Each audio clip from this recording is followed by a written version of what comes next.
Question 4 में कह रहे हैं बेटा given 15 cot a equals to 8 find sin a sec a। आपको यहां पे बेटा क्या दिया हुआ है गिवन में 15 cot a इक्वल्स टू 8। आपको इस तरीके से यहां पे एक डेटा गिवन है और क्या बोल रहे हैं बेटा फाइंड क्या करने को कह रहे हैं, फाइंड कह रहे हैं कि आपको एक तो sec a फाइंड करना है एंड sin a फाइंड करना है। ठीक है, sin a और sec a आपको यहां पे निकाल लेना है। तो देखो किस तरीके से करेंगे, अगर आप इसको क्वेश्चन नंबर 3 से कंपेयर करो तो आपको यहां पे देखने को मिलेगा इन्होंने दिया हुआ बेटा 15 cot a इक्वल्स टू 8। अब ये 15 बेटा cot a से मल्टीप्लाई है, तो अगर हम इसको लेफ्ट से राइट में लेके जाते हैं तो ये डिवाइड में आ जाएगा, तो cot a की वैल्यू क्या आ जाएगी बेटा 8/15। अब ये क्वेश्चन आपका बेटा क्वेश्चन नंबर 3 की तरह बन गया। तो अब cot a अगर आपका 8/15 है तो cot का फॉर्मूला क्या होता है बेटा, cot का फॉर्मूला होता है b/p।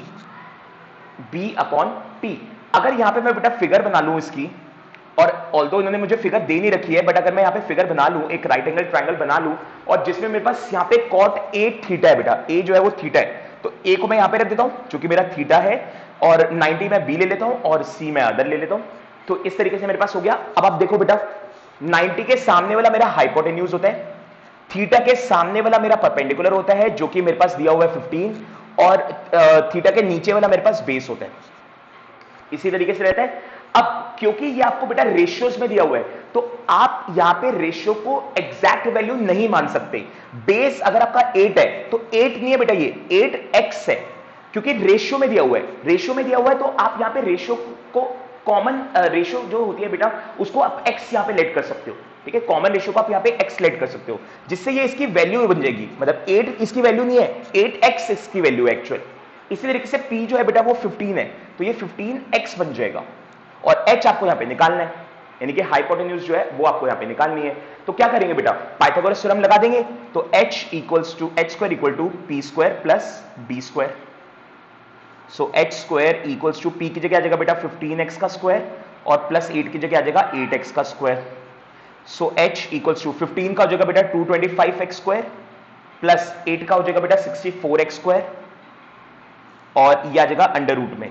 ठीक है, क्योंकि h का स्क्वायर हो जाएगा अंडर रूट, तो इसको सॉल्व करोगे तो सॉल्व करके आएगा अंडर रूट में 289x स्क्वायर, 289x स्क्वायर। अभी जो 289 है ना बेटा ये आपका जो अंडर रूट है बेसिकली यहां पे, ये आपका यहां पे 289 का भी है और x स्क्वायर का भी है।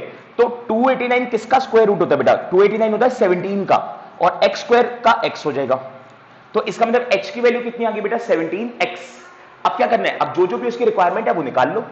रिक्वायरमेंट है एक तो sec a, sec का फॉर्मूला क्या होता है बेटा h/b, सेक का फॉर्मूला होता है बेटा h/b। अगर आप में से किसी को भी फॉर्मूला नहीं याद है तो याद रखने का तरीका क्या है, कॉस का फॉर्मूला क्या होता है, कॉस का फॉर्मूला होता है b/h, तो सेक उसका उल्टा होता है। तो अगर कॉस का b/h होता है तो सेक का h/b हो जाएगा। अब h कितना बेटा मेरे पास 17x, और b कितना मेरे पास 8x, x कट जाएगा तो मेरे पास बच जाएगा 17/8।